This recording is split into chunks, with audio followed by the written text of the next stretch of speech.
മോഷണക്കുറ്റം ആരോപിച്ച് വിദ്യാർത്ഥിനിയെ മാനസികവും ശാരീരികവുമായി പീഡിപ്പിച്ച കേസിൽ ലാബ് ഉടമയെ അറസ്റ്റ് ചെയ്തു. മൂവാറ്റുപുഴ തങ്കളം സ്വദേശി അബ്ദുൽ നാസറിനെയാണ് കോതമംഗലം പോലീസ് അറസ്റ്റ് ചെയ്തത്. കോടതിയിൽ ഹാജരാക്കിയ ഇയാളെ റിമാൻഡ് ചെയ്തു. അതേസമയം കേസിൽ പ്രതി ചേർക്കപ്പെട്ട നാസറിന്റെ ഭാര്യ ഒളിവിലാണ്. കോതമംഗലത്തെ സ്വകാര്യ ലാബിൽ പാർട്ട് ടൈം ജീവനക്കാരിയായിരുന്ന വിദ്യാർത്ഥിനിക്കാണ് ലാബ് ഉടമ അബ്ദുൽ നാസറിൽ നിന്ന് ക്രൂരപീഡനം നേരിടേണ്ടി വന്നത്. ലാബിൽ നിന്ന് 26,000 രൂപ മോഷ്ടിച്ചെന്നാരോപിച്ചായിരുന്നു നാസർ പെൺകുട്ടിയെ ഉപദ്രവിച്ചത്.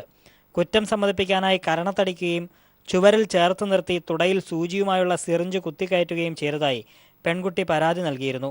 ഇക്കഴിഞ്ഞ 18 നൽകിയ പെൺകുട്ടിയുടെ പരാതി പ്രകാരം ലാബ് ഉടമ നാസറിനെതിരെ ജാമ്യമില്ലാ വകുപ്പുകൾ പ്രകാരം കോതമംഗലം പോലീസ് കേസെടുക്കുകയും ചെയ്തു.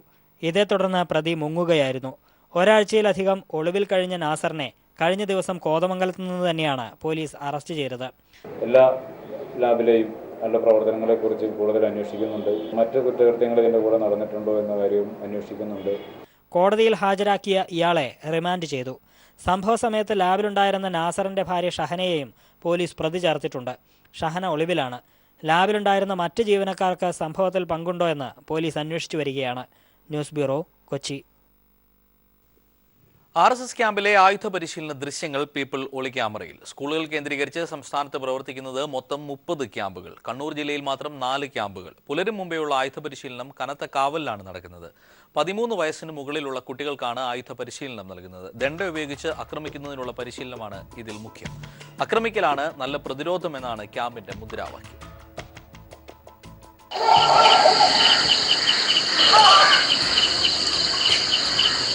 പ്രാഥമിക ശിക്ഷണ ശിബിരം എന്ന പേരിലാണ് RSS സംസ്ഥാന വ്യാപകമായി ക്യാമ്പുകൾ സംഘടിപ്പിച്ചിരിക്കുന്നത്. സ്കൂളുകൾ കേന്ദ്രീകരിച്ച് നടത്തുന്ന ഈ ക്യാമ്പുകളുടെ മറവിലാണ് ആയുധ പരിശീലനം. രഹസ്യമായി നടത്തുന്ന ആയുധ പരിശീലനത്തിന്റെ ദൃശ്യങ്ങൾ പീപ്പിൾ ഒളി ക്യാമറയിൽ പകർത്തി.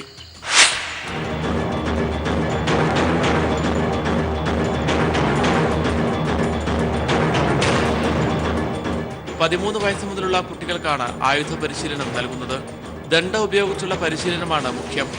മനുഷ്യനെ കീഴ്പ്പെടുത്തുന്നതിനും കൊല്ലുന്നതിനും ദണ്ഡ എങ്ങനെയൊക്കെ ഉപയോഗിക്കാമെന്നാണ് പരിശീലിപ്പിക്കുന്നത്. കൈകാൽ ഉപയോഗിച്ച് എതിരാളികളെ കീഴ്പ്പെടുത്താനുള്ള പരിശീലനവും നൽകുന്നുണ്ട്. സംസ്ഥാനത്താകെ 30 ക്യാമ്പുകളാണ് സംഘടിപ്പിച്ചിരിക്കുന്നത്. കണ്ണൂർ ജില്ലയിലാണ് ഏറ്റവും കൂടുതൽ ക്യാമ്പുകൾ. പുലർച്ചെ 3 മണി മുതലാണ് ആയുധ പരിശീലനം ആരംഭിക്കുന്നത്. പ്രദേശത്തേക്ക് ഒരു ഈച്ച പോലും കടക്കാത്ത തരത്തിൽ കനത്ത സുരക്ഷയാണ് RSS ഒരുക്കിയിരിക്കുന്നത്. ആക്രമിക്കലാണ് നല്ല പ്രതിരോധം എന്നതാണ് ക്യാമ്പുകളുടെ മുദ്രാവാക്യം. വ്യക്തിത്വ വികസനത്തിനായുള്ള ക്ലാസുകൾ എന്ന പേരിലാണ് കുട്ടികളെ ആകർഷിക്കുന്നത്. ഡിസംബർ 24-ന് ആരംഭിച്ച ആയുധ പരിശീലന ക്യാമ്പ് ജനുവരി 1-ന് സമാപിക്കും. സംസ്ഥാന വ്യാപകമായി RSS സംഘടിപ്പിക്കുന്ന ക്യാമ്പുകൾ കഴിഞ്ഞ കുറേ ദിവസങ്ങളായി സൂക്ഷ്മമായി നിരീക്ഷിച്ച ഞങ്ങൾ കണ്ടത് ഞെട്ടിപ്പിക്കുന്ന കാഴ്ചകളാണ്. ചെറിയ കുട്ടികളെ പോലും ആക്രമണകാരികളാക്കി മാറ്റുന്ന പരിശീലനമാണ് ഇവിടങ്ങളിൽ നടക്കുന്നത്. ക്യാമറമാൻ അനിൽ കല്യാശ്ശേരിക്കൊപ്പം PV കുട്ടൻ.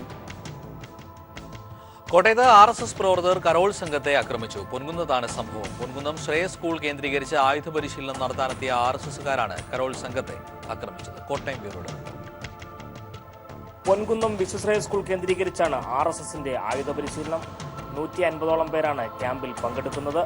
ക്യാമ്പ് ആരംഭിച്ച 24-ന് സ്കൂളിന് സമീപത്തു കൂടി കടന്നുപോയ കരോൾ സംഘത്തിലെ 3 പേരെ സ്കൂളിനകത്തു നിന്ന് ആയുധങ്ങളായി എത്തിയ 20 പേർ മർദ്ദിക്കുകയായിരുന്നു. ദണ്ഡ്, നഞ്ചക്ക് തുടങ്ങിയ ഉപയോഗിച്ചുള്ള ആക്രമണത്തിൽ വിനീത്, ജോസഫ്, ശ്രീജിത്ത് എന്നിവർക്കാണ് ക്രൂരമർദ്ദനമേറ്റത്. ക്യാമ്പ് നടക്കുന്ന സ്കൂളിനുള്ളിൽ വൻതോതിലുള്ള ആയുധശേഖരമുണ്ടെന്നതിന്റെ തെളിവാണ് കരോൾ സംഘത്തിന് നേരെ ഉണ്ടായ ആക്രമണം. ശ്രേയസ് പോലെ ഒരു സ്കൂളിൽ വെച്ച് ആയുധ പരിശീലനം ഉൾപ്പെടെ നടത്തിക്കൊണ്ട് ഇരിക്കുന്ന ഈ സാഹചര്യത്തിൽ അവിടെ റെയ്ഡ് നടത്തി അവിടെയുള്ള ആയുധങ്ങൾ കണ്ടെടുക്കണമെന്നുള്ളതാണ്. രാഷ്ട്രീയ ക്രിമിനലുകളെയും ആയുധ പരിശീലനത്തിന് നേതൃത്വം നൽകാൻ സ്കൂളിനുള്ളിൽ പാർപ്പിച്ചിട്ടുണ്ടെന്ന പരാതിയിൽ കേസെടുക്കാൻ പൊൻകുന്നം പോലീസ് ആദ്യം തയ്യാറായില്ല. പിന്നീട് ജനകീയ പ്രക്ഷോഭം ശക്തമായപ്പോഴാണ് യുവാക്കളെ ആക്രമിച്ചതിന് കേസ് രജിസ്റ്റർ ചെയ്തത്. കുട്ടികൾക്ക് ആവശ്യമായ സർട്ടിഫിക്കറ്റിന് രക്ഷിതാക്കൾ സ്കൂൾ പ്രിൻസിപ്പലിനെ കാണാനെത്തിയാലും RSS പ്രവർത്തകരുടെ ദേഹപരിശോധനയ്ക്ക് വിധേയമാകേണ്ട സ്ഥിതിയുണ്ട്. അതിനുശേഷം മാത്രമേ സ്കൂൾ കോമ്പൗണ്ടിൽ പ്രവേശിപ്പിക്കൂ. ആയുധ പരിശീലനത്തിന് സ്കൂൾ വിട്ടു നൽകിയ മാനേജ്മെന്റ് നടപടിക്കെതിരെയും യുവാക്കളെ മർദ്ദിച്ചതിലും പ്രതിഷേധം ശക്തമായിട്ടുണ്ട്. News bureau, Kottayam. ഇടുക്കിയിൽ 4 കിലോ കഞ്ചാവുമായി 4 പേർ പിടിയിലായി. രഹസ്യ വിവരത്തിന്റെ അടിസ്ഥാനത്തിൽ വാഹന പരിശോധന നടത്തിയാണ് എക്സൈസ് സംഘം പ്രതികളെ പിടികൂടിയത്. ഇവരെ റിമാൻഡ് ചെയ്തു. ടാറ്റ സുമോയിൽ കഞ്ചാവ് കടത്തിക്കൊണ്ടുവന്ന തമിഴ്നാട് കമ്പം വടക്കേപ്പെട്ടി സ്വദേശികളായ ബാലകൃഷ്ണൻ,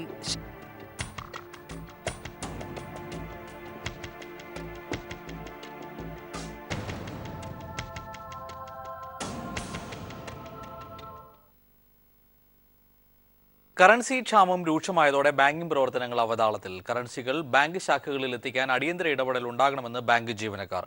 പുതുതലമുറ ബാങ്കുകളെ വഴിവിട്ട് സഹായിച്ചതിനെക്കുറിച്ച് CBI അന്വേഷണം വേണമെന്ന് SBT employees union central committee ആവശ്യപ്പെട്ടു.